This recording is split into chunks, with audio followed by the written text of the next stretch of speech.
Night, bro. Man, I am tired as shit. I can't sleep.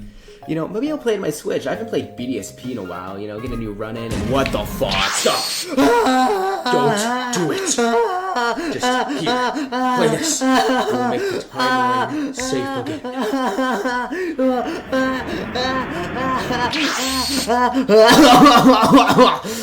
Oh, finally he's gone. He gave me some weird shit. Is this fucking Pokemon again? Man, I wish they would just give this to me instead of breaking into my house. I swear, if one more person breaks my house, play Pokemon. Oh my fucking god, I'm gonna kill you. Okay, Elon, bro. Okay, Elon, put that hand down, Elon. No, Elon, no. Yo, so can I get your number? Or, so this is a pretty romantic first date, right? I knew you were Satan, Fred. The only headache I have is my love for you. Boys, we're home. Good job to form Swampert. Bro, is this like some sexual innuendo or something? Good thing there's a lot of fire types. Where's that helmet? Yo, this does not look like your bedroom.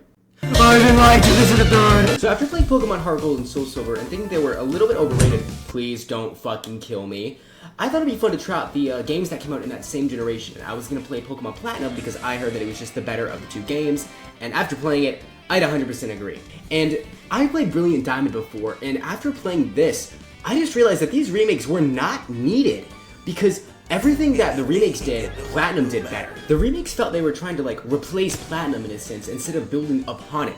So basically all the good features that Platinum gave into the game, the remakes straight up ignored. So are you actually gonna take my advice? Nah, yeah. I'ma do my own thing. What's up, danger?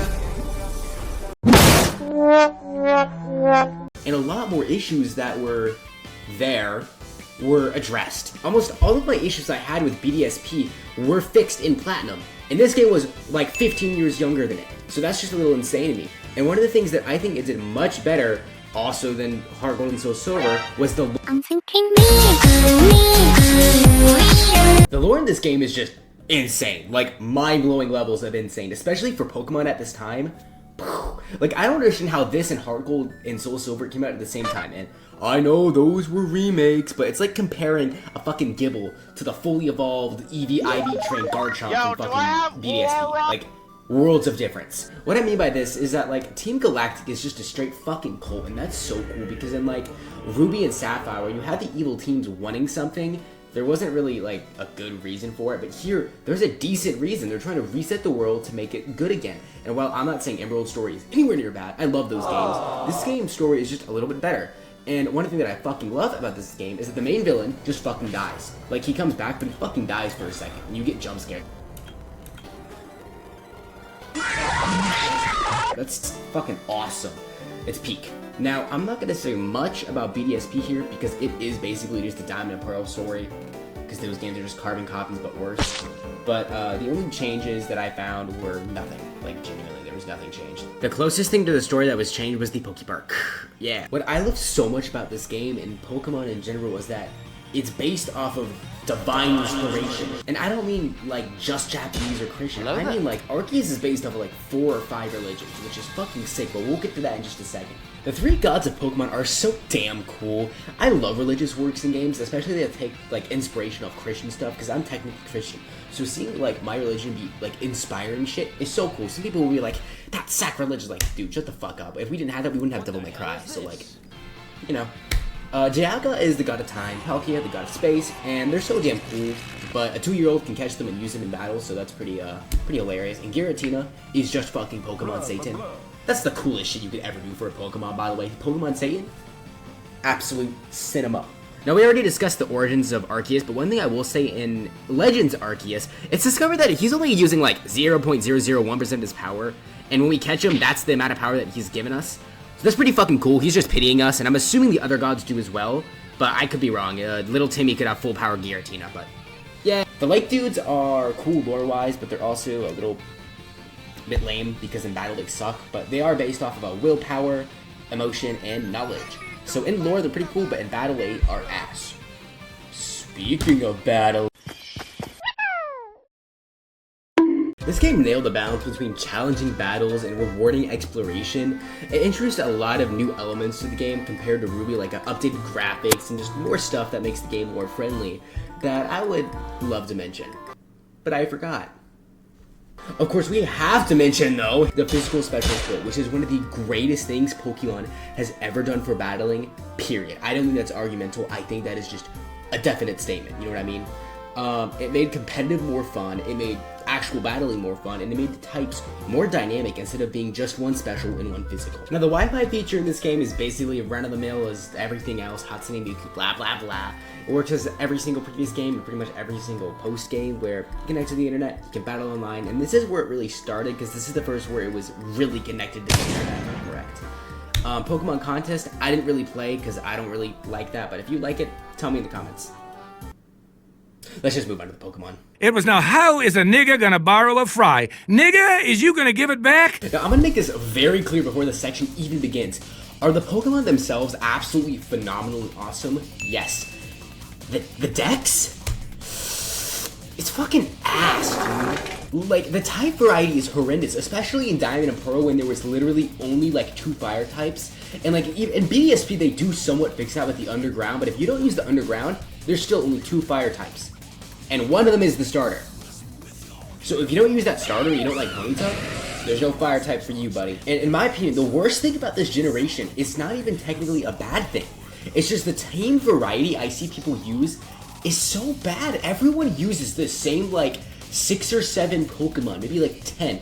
But out of like a dex of 150, that's insane. And I'm gonna go over them real quick. We got the starters, dub. I'm gonna personally say Infernape is the most used, and I didn't use them in my run. I regretted it very quickly. But, you know, I still love the other starters. Torterra's my go. Garchomp, Togekiss, Luxray, Roserade, Gastrodon, Staraptor, Crobat, Lucario, and just a random ice type like Weevil. Are these Pokemon bad? Absolutely not. And that's the issue, is that they're so good that they completely overshadow a lot of the other Pokemon in that generation, especially of the same type. Like, Quagsire is definitely overshadowed by Gastrodon because you can Gastrodon earlier, and in my opinion is a bit better because it'll Storm Drain. Okay, I'm off-scripting this real quick, but I needed to say it. One of the big issues the game has is that all these Pokemon that I mentioned, you get really early. And even Gible, which is the pseudo-legendary, you get pretty early on in the game. You can get it's probably the earliest pseudo-legendary you can get, excluding like Sword and Shield. However, he's also the most viable pseudo-legendary you can get before a later game. Most pseudo-legendaries are like dog shit when you first get them, and it's like a hero to zero. But this Gible in the second evolution of Garchomp is really good compared to other Pokemon. So they just overshine. And then like Lucario is given to you, Togekiss is given to you. So basically there's no incentive to go get new Pokemon except Weevil, but that's just because that fucking bitch is Garchomp. However, quick side note, I fucking hate Lucario for being so damn good. And this is me coming from a run that I fucking love Lucario. I continuously use him. And I want him to disappoint me, but he just never does. And it's like, oh my god, he's so fucking reliable. That's a double JoJo reference there. Well, in BDSP, the Underground does fix a lot of the issues that these games have. It has the exact same and weird issue of being a very consistent team for every single person who ever uses the game, and it's annoying. But I will give massive props for giving older generation Pokemon new forms, specifically Johto, which those like Pokemon need these forms absolutely and desperately. Also, fun fact, Gen 2 Pokemon are still getting new forms, and that's why I don't like Gen 2 that much. I'm gonna go into the music before I get fucking shot in the head. Brand new, no transition to the music, because we all know the music in this game is phenomenal. We all know the music in this game is great. So, I don't know what else to put except my top 5 tracks, and I think everyone's gonna agree with number 1, so let's just get on with it.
I want your baby sucking on me. Okay, that. Now, these are a bit complicated because were they bad?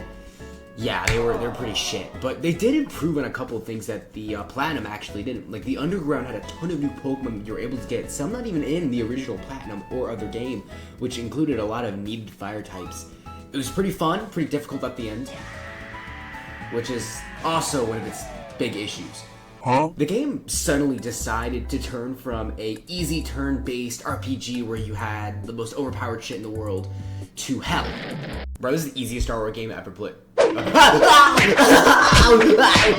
sorry, please, please. You just went to hell. The Elite Four becomes a nightmare of just straight competitive teams of perfect IVs, EVs, and optimized movesets. And Cynthia? She was already pretty tough in the original, but here, absolute torture. Perfect IVs, perfect EVs. I'm pretty sure it's a full restore. Perfect moveset to counter basically everything. It was just, I don't know what they were thinking to give every single one of these guys, which you were probably underleveled by the way, perfect EVs, IV, like I said, just perfect everything. The art style, just ass, plain and simple. I didn't really like this art style. I thought if they had like the Omega Ruby type art style in the same format, it would have been perfect, but they didn't. They decided to give it the 3D, iffy looking style, and it was not good. In my opinion, they should have made it more linear, but 3D, kind of like Sword and Shield. I feel like that would have been the perfect mix. But I'm pretty sure these games weren't even meant to be made to begin with, because Pokemon was working on Arceus, and they just made the other studio make this. So I'm just gonna... I didn't have any 3D models. Wait, no, they did! They did have the 3D models! Look, right here, in the gameplay. So, just kind of done, in my opinion. The Pokemon distribution in this game is so fucking ass. In both games, actually, I do want to say. In Platinum, it's bad because they give a ton of really good Pokemon early on that you can fully evolve, which gives it less of an incentive to go out and find new Pokemon, which is less of a, like, big problem and more of just a kind of gameplay problem, I guess. It's not a big thing. It's not like a negative to the game, but it's an issue that I've noticed with the game of why a lot of people have the exact same teams over and over. Now, in BDSP, there's a completely different issue, and that's that they give a Jirachi and Mewtwo for free very, very early on, and they are like the exact same level as you, and that doesn't matter because you have the legendary. You get 2 legendaries incredibly early on that are very powerful, which it's like, yeah, you're gonna beat the game with that shit pretty fucking easily. Now, as I said, the Underground helps get new Pokemon, especially fire types, blah blah blah, we already know this, but you could argue that this game has a better Pokemon distribution than Platinum, which I would agree, you could probably argue that, but personally, that's up to you. Comment below what you think. Alright, calm down everyone. I said comment below, stop yapping. I said stop talking! Overall, the following Pokemon mechanic was kind of cool when your Pokemon was like its mid-evolution, but after that, your Pokemon that we'd use would either be way too big or way too small, and it just didn't make sense, and it really took out both the immersion and how good it looked. So, great potential, terrible outcome. So, let's now put everything into one place. Platinum stands as one of the best Pokemon games ever made, period. While every feature being an improved on and perfected version of its originals, Diamond and Pearl. And this is where BDSP falls short. While being, by definition, not a bad game and Pokemon game overall, compared to the originals in Platinum, it just falls super flat because it only remade the original games. And that's it. It didn't add anything. And the stuff that it did add, it did improve upon. However, it's only improved upon the Underground and didn't add any of the quality of life or other features that were added by Platinum. And that is its main drawback. On the Doofus scale, BDSP would probably get like a 6.5, maybe a 7, while Platinum a 9, because while amazing, it's not perfect. I would say Black and White is the better games. But overall, I had a golden experience with this game. Thank you so much for watching this video, and I want to thank all my subscribers and everyone who just supports me with this stuff. I really do appreciate it, and it means the world to me when you guys give me positive or just like my video in general. So like and subscribe, guys. But anyway, my next video will be on Minecraft, so a bit of a change of pace, but I've played through 3 Pokemon games in the past month. I need a break, boys, alright? So be ready for that. Thank you again for watching the video and supporting me, and like and subscribe if you want JoJo's Part 7.